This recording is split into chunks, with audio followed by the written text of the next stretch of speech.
feras le tien après, Loulou? Alors,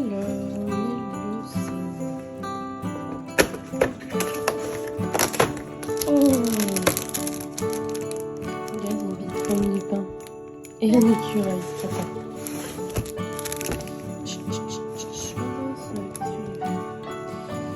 16 écureuils casse-noisette.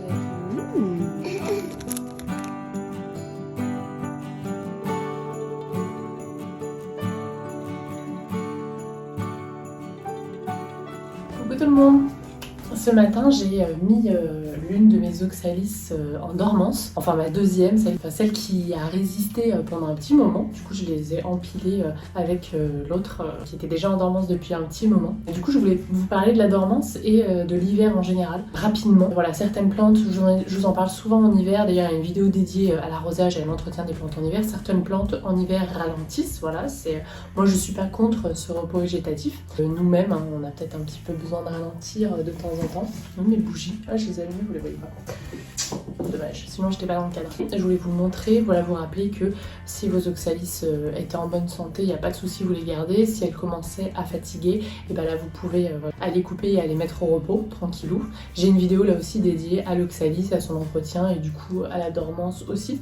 Mais il y a aussi chez moi des plantes qui continuent de pousser en ce moment et du coup j'avais envie de vous les montrer, petit bonheur. Donc vous avez mon verrucosum, faut vraiment que je redresse, hein, le pauvre, il est tout en... Enfin, moi je le trouve très beau, hein, ça me dérange pas.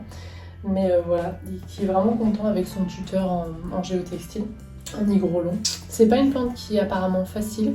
Effectivement, j'en avais déjà tué une que j'avais essayé de bouturer et ça avait foiré. Enfin, ça avait marché au début, puis après ça avait été compliqué. J'avais pas le matériel adapté pour, je pense, pour la bouture. Il aurait fallu qu'elle reste un petit peu au chaud et ça aurait été bien. Il y a mon Alocasia Black Velvet qui en avait perdu plusieurs et puis là je vois qu'il y en a des nouvelles. Je fais mal. Coucou à ma pharmacienne qui a vendu les pansements à mon mari et qui me faisait des petits coucous. Voilà, deux nouvelles petites pousses. Trop contente. Elle est vraiment belle, celle-là, je l'aime beaucoup. Elle était hyper développée. L'an passé, en hiver, elle a eu aucun souci. Et là, quand elle a perdu plusieurs feuilles, je me suis dit, bizarre. Et puis en fait, voilà, pas d'inquiétude. Mon Gloriosum, qui est toujours plus ou moins en adaptation, lui. Il est en train de perdre sa deuxième feuille de transport. Et celle-là était, vous voyez, déformée. Du coup, je l'ai posée sur l'humidificateur et là, il est en train de m'en faire une nouvelle. Donc voilà, j'ai hâte d'avoir une belle feuille de Gloriosum, aussi belle que celle-là, qui était magnifique. C'est Barba Plante, Joanne, qui me l'a envoyé. Donc je le remercie encore s'il passe par là. Je vous ai bien occupé en ce moment, je pense pas, mais on sait jamais. Il avait deux belles feuilles comme ça, qui du coup ont fait les frais de l'acclimatation. Je vous donne des nouvelles bientôt, parce que lui, je l'adore, hein, je le chouchoute. Et ma Monstera variegata qui me fait une nouvelle feuille. Alors elle n'est pas trouée, contrairement à celle-là. Il n'y a pas de jour plutôt, parce que j'en ai pas des trouées pour le moment. Mais depuis que j'ai changé son substrat, elle arrête de brunir. Et elle reste bien blanche. Donc voilà, elle est bien panachée. Elle a le temps pour faire des trous, il n'y a pas de souci. Son substrat d'ailleurs, je vous l'avais montré, je l'avais changé en fait en vlog. Je vous avais dit que simplement j'avais augmenté la perlite. Vous le savez, moi le substrat c'est hyper simple. Terreau, perlite et j'adapte la perlite en fonction de la plante. Là clairement elle manquait de drainage et du coup j'ai mis beaucoup de perlite et du coup bah voilà elle brunit plus, donc ça c'est vraiment cool. Elle est près de l'humidificateur, elle a une lampe de croissance mais je ne l'allume pas tous les jours parce que j'y pense pas. Donc elle n'est pas aussi compliquée qu'elle en a l'air. En tout cas en termes de substrat, voilà ce que je fais. C'est assez simple, c'est parce que la perlite je m'en sors très bien, c'est un médium avec lequel je suis assez à l'aise. Mais voilà, ça dépend de ce que vous faites. Et du coup pour cette question, parce que ça a été une question, est-ce que tu aurais une idée d'un substrat qui fonctionnerait pour beaucoup de plantes? Et ben je me suis dit que voilà, j'allais vous divulguer le mien, qui est hyper simple. Et que j'allais demander aussi à Laetitia alias Lagrinista sur Instagram et sur YouTube maintenant, quel est elle son substrat pour ces plantes, voilà on va dire pour la plupart de ces plantes. Oh non, j'ai cru que j'avais perdu le machin. Pour qu'on puisse avoir un spectre assez large. Du coup, bah, elle m'a répondu, je savais que elle allait me répondre, voilà, pas juste terreau-perlite comme moi, parce qu'on est vraiment sur du truc assez basique, mais bon, on va dire ça fonctionne pour ce que j'ai. Sauf qu'elle, elle a des plantes quand même un peu plus compliquées, un peu plus rares, qui, et je le sais souvent avec Laetitia, c'est ce que j'aime bien sur sa chaîne, est pas très compliqué et pas très sorcier. Et moi, du coup, ça me va très bien. Bonjour les amoureux des plantes, je suis ravie de vous retrouver ici.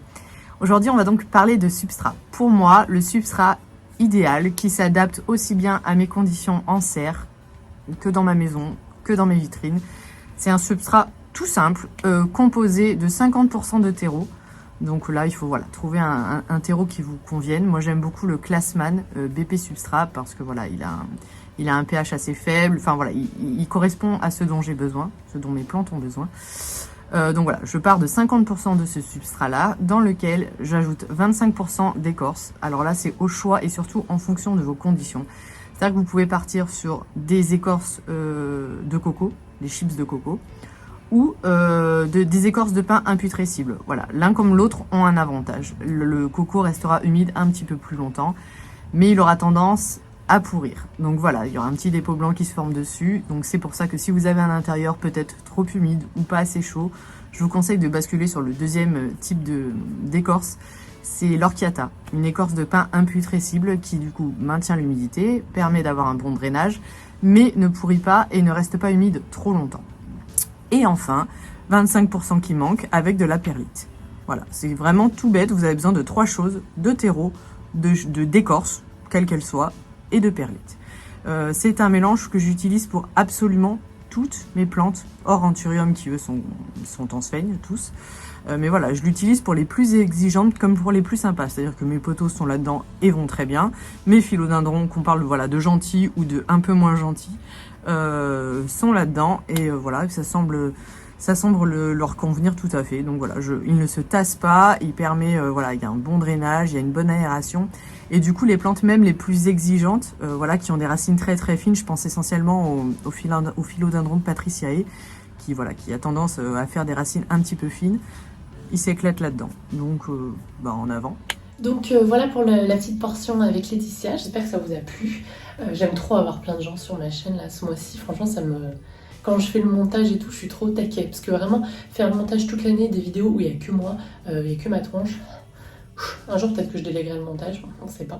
Mais c'est un peu long et relou. Mais alors là, du coup, à chaque fois que je vois une nouvelle tête dans mes vidéos, je suis trop contente. Bref, aujourd'hui, une chose que j'aimerais faire si j'arrive à avoir le temps, Louis va un petit peu mieux, donc voilà, là c'est sa sieste, c'est finir mon petit sapin là, qui est du coup caché derrière le verru. Ah bah du coup, vous allez peut-être voir mes jolies bougies. Je les ai allumées ce matin, du coup je les ai pas encore éteintes, mais ça va arriver. En fait, je vous avais dit, il me manquait des petites boules de Noël pour pouvoir l'agrémenter, je trouvais.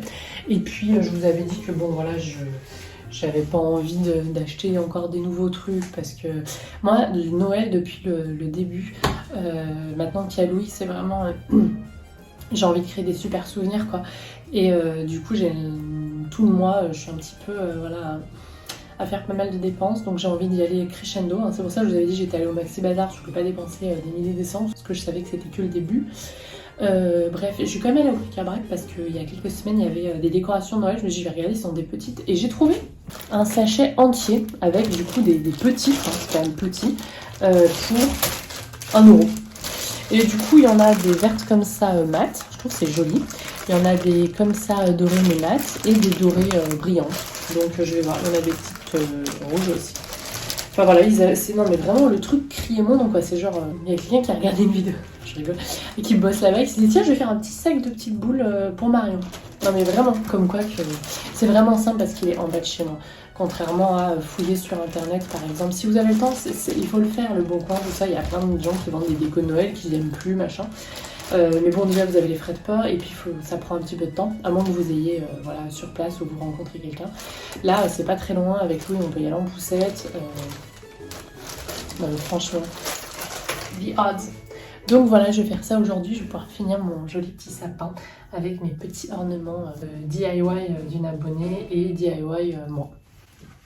C'est parti!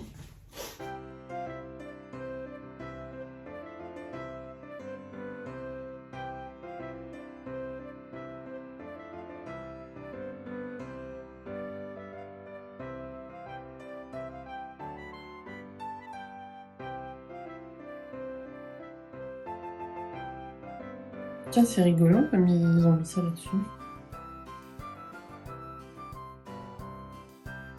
Je pense que je vais laisser les mats. Je suis déjà bien contente de comment ça rend. Donc j'ai pris les maths pour le moment. Je trouve c'est pas mal du tout. Et du coup ça je vais bien les garder parce que si l'année prochaine je décide de refaire une couronne de l'Avent, cette fois-ci moi-même, et ben du coup je la mettrai peut-être sur ma couronne de l'Avent. Ça pourrait être joli. Là j'ai mis quelques petites boules mat, mais c'est joli aussi. Et ça c'est pareil, hein, je vais les garder, elles sont top. Ce petit système là, c'est génial. Ces petites boules là. Donc voilà, mon petit sapin est enfin fini. Le mieux ça serait une mini guirlande lumineuse, mais bon, là clairement c'est très bien comme ça.